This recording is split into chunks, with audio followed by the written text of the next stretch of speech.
And with each and every passing second, the possibility of a government shutdown is becoming more and more realistic.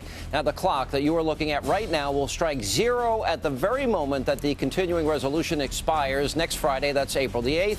And although negotiations continue today on Capitol Hill, the divide between Republicans and Democrats appears greater than ever. Now, on one side, the GOP leaders in the House say they have done their part. Last month, they passed $60 billion in cuts to current spending levels. However, the Democratically controlled Senate has yet to pass their version of the bill, and that's something that, well, isn't sitting very well with the Speaker of the House. Take a look at what John Boehner says. Well, the House has passed our bill, and it's been nearly 40 days, and yet we see nothing pass the United States Senate. It's time for Senate Democrats to act on a bill. We know that reducing spending will lead to a better environment for job creators to create jobs in America. We've done our job. Now the Senate says, we have a plan. Well, great. Pass the damn thing, all right? And send it over here, and let's have real negotiations instead of sitting over there rooting for a government shutdown. Now, rooting for a shutdown is exactly what the Democrats in Congress appear to be doing behind closed doors. As you heard just moments ago, prior to a conference call, Chuck Schumer was overheard plotting with fellow Democrats on how they can demonize Speaker Boehner and the Tea Party. That is what those on the left are spending their time doing. Honest negotiation, that doesn't seem to be part of their game plan. And joining me in studio with the very latest are Washington columnist for Fortune magazine, Fox News contributor Nina Easton, and also Fox News contributor Margaret Hoover. Guys, good to see you. Thanks for being here. Thanks for having us. All right, so Howard Dean's quietly rooting for the shutdown. Chuck Schumer has a plan. Republicans are extreme. There was one report tonight, if the Republicans, that there might be a deal around $33 billion.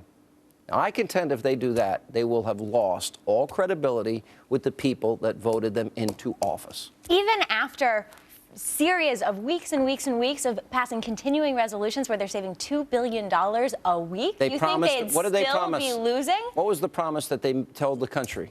They promised to vote on repealing Obamacare, and they did that. They promised on delivering a modernized Republican economic agenda. $100 billion this year, and that we'd go back to 2008 spending levels. I think here's your problem. I think we need to step back and look. I do. I got to say this. I think we need to step back and we got to win. My problem. Here's the thing. We got to win. We got to win the battle, and I actually think we've won the game. But I think if we nitpick over this, what it's going to do is it's going to creep into. Listen to this. It's going to creep into next week. If we get $33 billion in funding for the government for the rest of the year savings, that's a great thing because next week Paul Ryan's unveiling his budget. I got it. You know. I got the right budget. Here's the problem. Simply cannot be debating the debt limit, the CR, and the budget all on the same week. You know something? They can. They've got to take a stand. At some point, Mike Pence said it best. We've got to pick a fight.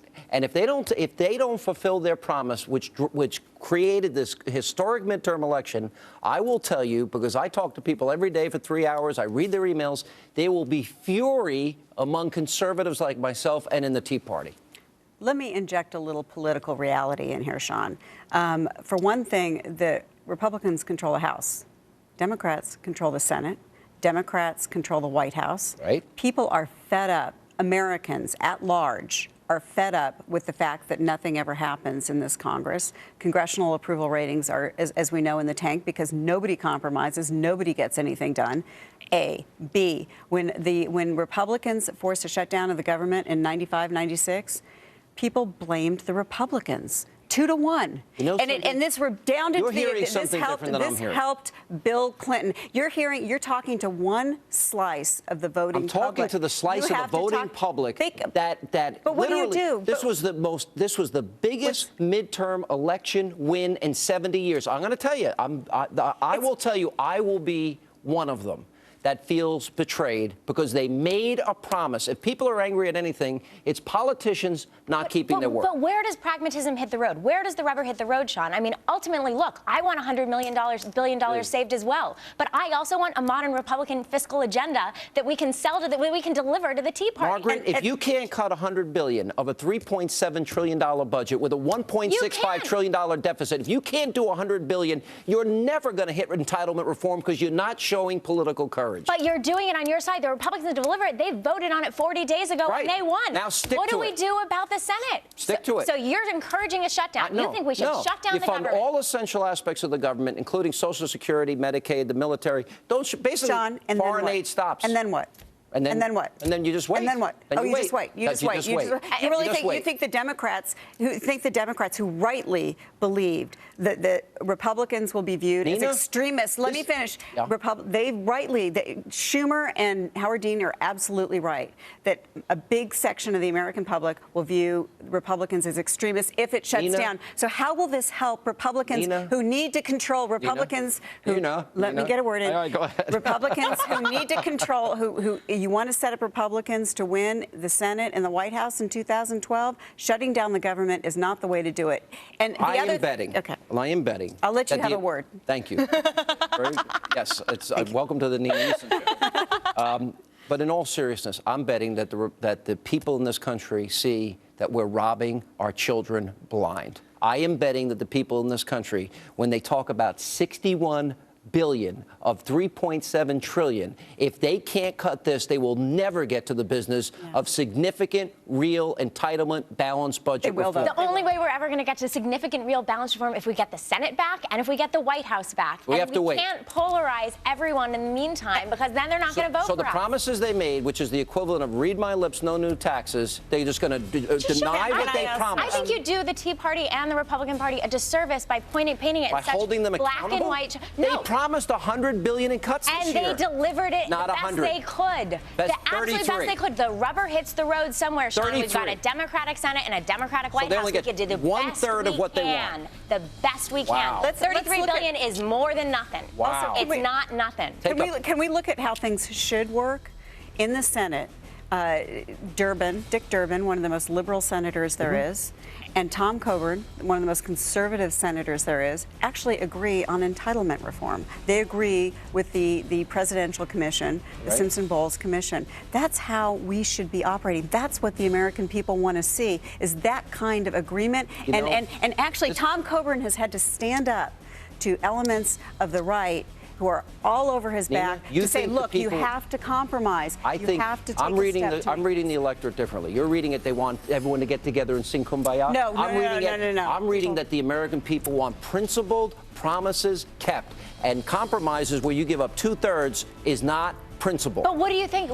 So you'd rather fight for this next week and but you know what you do? Then we don't get entitlement. Then you know what? Reform Then the country goes broke. You don't want then entitlement the country reform? goes broke, Margaret. We're bankrupt. Sean, trust me, I get it. Republicans have already won the argument. There are serious cuts being made. This is the first. This is their actual. Would you have thought last summer that you would actually see serious tens of billions of cuts to the government? I love you both, and Margaret, I love you, but I got to tell you something. If they compromise, they will lose faith with the people that put them in power. The people that put them in power did it with a mandate and a demand, and if not, they will all be fired. If they don't compromise, they'll show that they have no ability to govern. All right, well, then I say it's time to fight. Let's see what happens. Coming up, it is a sting operation gone wrong in what could be one of the biggest scandals of the Obama administration. So why is the mainstream media ignoring this story? We have the details with Michelle Malkin. But first, just who are these Libyan rebels that we're helping? Well, could they be connected to al-Qaeda? We'll deal with that coming up next. As the war in Libya continues, it is beginning to emerge just how little we know about the rebels that we are arming, including whether or not they are terrorists. Now, here is what NATO commander Admiral James Stavridis told the Senate Armed Services Committee yesterday. We have seen flickers in the intelligence of potential al-Qaeda, Hezbollah. We've seen different things. But at this point, I don't have detail sufficient to say that there's a significant al-Qaeda presence or any other terrorist presence in and among these folks. And while NATO's commander may or may not know whether or not this is the case, the Washington Times today quotes a former leader of Libya's al-Qaeda forces that claims, quote, freelance jihadists have joined up with the rebels there. Joining me now with reaction are the president of ActForAmerica.org, Brigitte Gabriel, and the president of the American Together Foundation, Michael Gauss, is back with us. Michael, you know, I wish when we were debating the issue of Egypt and people were writing articles, I'm obsessed with the Muslim Brotherhood, I told you on this program that the Muslim Brotherhood that says prepare for war with Israel, that they were going to emerge as the leaders there. Now they have joined with the Egyptian military. It appears that I was right and you were wrong. Similarly, I am fearful that these rebels that we're helping in Libya with these al-Qaeda connections, we are ignoring what our own State Department says about them, and we can potentially be making a big mistake. Do you agree I was right about the Brotherhood? Well, you're partially right, Sean. I admit that you're partially right, but the game is not over yet.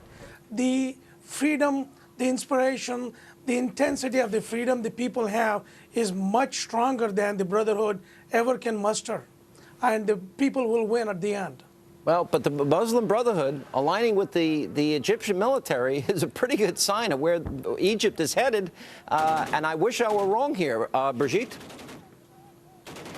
No, you were not wrong, Sean. And we already, those of us who follow the news about terrorist organizations, saw the writing on the wall. The same thing happening with Libya. The Muslim Brotherhood have been the biggest opponents to Gaddafi in Libya for the last 3 decades. We know that al-Qaeda has been operating in Libya as well for the last 10 years, especially after September 11th and especially after we went into Iraq. Actually, al-Qaeda was so mobilized in Libya that 20% of the insurgents in Iraq that we have arrested trying to kill American soldiers in Iraq were from Libya. So it is a natural right now for al-Qaeda to be rejoicing of America talking about arming the rebels in Libya, working with the rebels in Libya. The only beneficiary out of this war in Libya is al-Qaeda, bar none. Yeah, and al-Qaeda is claiming, Michael, as freelance jihadists have joined the rebels, that the terrorist leaders saying that the Arab revolts are boosting al-Qaeda. Now, they're open about this. We know from our own State Department and other reporting that, in fact, we may be arming those people if they decide to arm them, and we may be protecting the very people that want our destruction. Well, that's why we need more intelligence information. The intelligence gathering has been wrong at Iraq. Even the day before Mubarak resigned, we had the wrong information. How do we rely on this information? Talking about who the rebels are, But don't we need Sean, that information before we go to the war? Or, I'm sorry, the kinetic military operation? Don't we need it beforehand? We do need information before we go to war. And I think we have made mistakes in the past. We are making the mistake again. We need that information before we go out. It is very dangerous. It is hurting our economy. Look, ask an average American what the war has done to them. We need more information. And I think on the issue of who these rebels are, these are the ordinary citizens tired and sick of tyranny. Brigitte, let me ask you. If we look at Lebanon, as they were battling Syria after occupation, we were promised that democracy would reign because people were fighting for democracy. That's not what happened. Similarly, there were people in the Carter administration when Khomeini was coming out of France that were predicting he's the new Gandhi.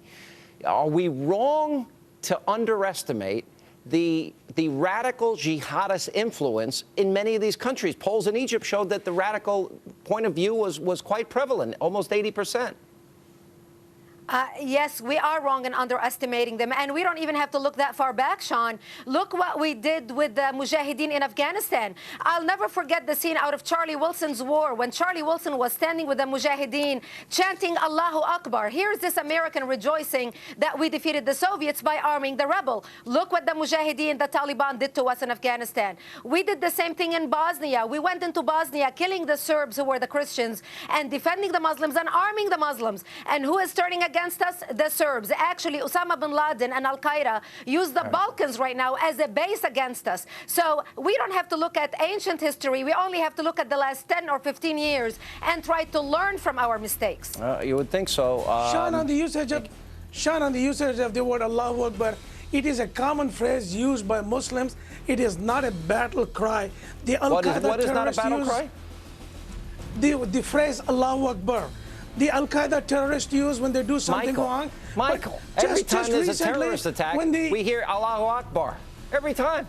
Well, also, let me share you. When the Green Bay Packers won the Super Bowl, the Muslim fans who are supporting Green Bay Packers said Allahu Akbar. Not only that. I don't have time, Michael. We'll have to pick it up another day. I wish I had time, but that is worthy of a segment and debate in itself. Thank you guys for being with us. Thank you. And coming up, the secret phone calls that Planned Parenthood does not want you to hear, a new undercover operation that is exposing the organization's outright lie. But first, it is arguably one of the biggest scandals of the Obama administration to date, a Mexican gun bust gone bad. Michelle Malkin is coming up next with reaction, and Lou Holtz on our Great American panel. Straight ahead.